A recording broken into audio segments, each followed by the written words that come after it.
Judas Iscariot is a name that echoes through history, synonymous with one thing: betrayal.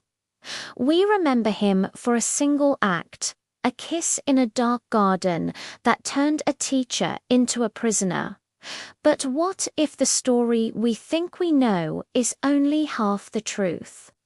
The part most people miss is that Judas didn't start as a villain. He started as a disciple. When Jesus called Judas to follow him, it wasn't a mistake. Jesus prayed all night before choosing the 12. He looked into Judas's eyes with the same hope he had for Peter, John, and James. And when he said, "Follow me," Judas left everything and followed. He walked the same dusty roads, heard the same earth-shattering sermons, and witnessed the same miracles. He saw blind eyes open, demons flee in terror, and bread multiply in Jesus' hands.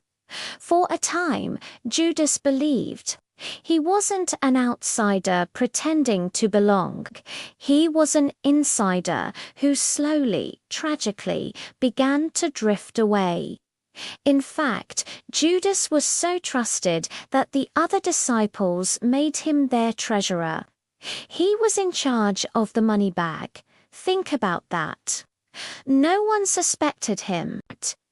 No one whispered behind his back, "Watch out for Judas," at the Last Supper. When Jesus announced, "One of you will betray me," the disciples didn't all turn and point at Judas. Their first instinct was to look inward. They asked, "Is it I, Lord?" That's how well hidden his internal struggle was. He looked just like everyone else. So, where did it all go wrong? This is where the story gets uncomfortable but profoundly real. Judas didn't necessarily stop believing in Jesus. He stopped agreeing with him. Judas, like many others, likely expected a political messiah, a conquering king who would overthrow Roman oppression and restore Israel to its former glory. But that wasn't Jesus's mission. Jesus spoke of humility, serving others, loving enemies, and finding your life by losing it. To a man like Judas, this must have felt like a waste of incredible power. And over time, that seed of disappointment grew into a bitter root of resentment. There's another crucial detail the Bible gives us. Judas would help himself to the money from the bag. This wasn't just about greed, it was about control. When God's plan doesn't align with our own, it's a powerful temptation to take matters into our own hands, to try and force the outcome we want.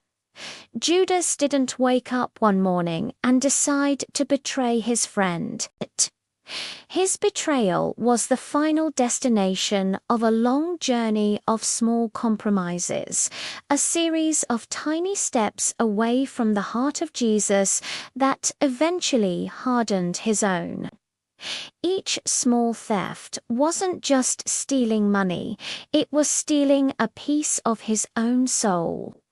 By the time Judas went to the religious leaders, he wasn't a man trembling with fear. He was a negotiator. His question wasn't, "What are you doing?" but "What will you give me?" 30 pieces of silver. In that time, that was the legal compensation for a slave killed by an ox. The tragedy isn't just that Judas sold Jesus, it's that he valued his own expectations, his own plans, and 30 pieces of silver more than his relationship with the Son of God. He sold his king for the price of a slave. Then came the moment in the garden. Jesus knew Judas knew that Jesus knew, and still he approached him. But why a kiss? A simple point of the finger would have done the job. A kiss is intimate. It's a sign of affection, of friendship. Betrayal always hurts the most when it's disguised as love. That kiss wasn't just a signal for the soldiers.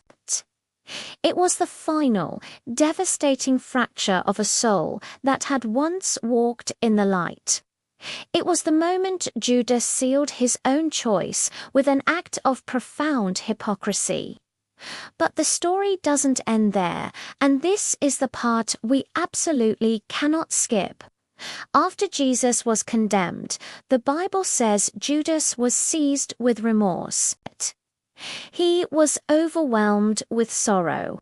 He ran back to the temple, threw the blood money on the floor, and cried out, "I have sinned, for I have betrayed innocent blood." This is critical. Judas didn't feel nothing. He felt everything, the crushing weight of his guilt, the horror of his actions. He felt it all, but without hope.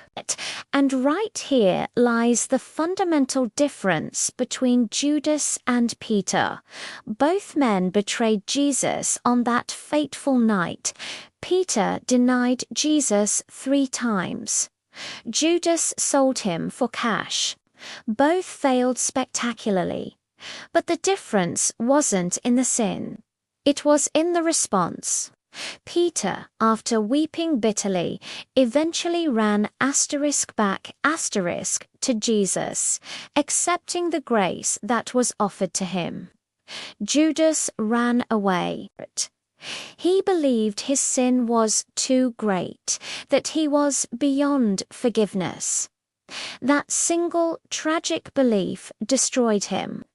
The lie that his failure was final cost him everything. The hardest truth of the story of Judas is this: he was close enough to Jesus to hear his heartbeat, but his own heart was far enough away to believe he couldn't be forgiven. His story isn't in the Bible just to shock us or to give us a villain to despise. It's there to serve as a warning. It's a mirror that asks us some terrifying questions. Is it possible to walk with God and still miss his heart entirely? Can our disappointments turn our devotion into resentment? Can we allow regret to become more powerful than grace? Judas's story forces us to look at ourselves, because on the outside he didn't look like a traitor.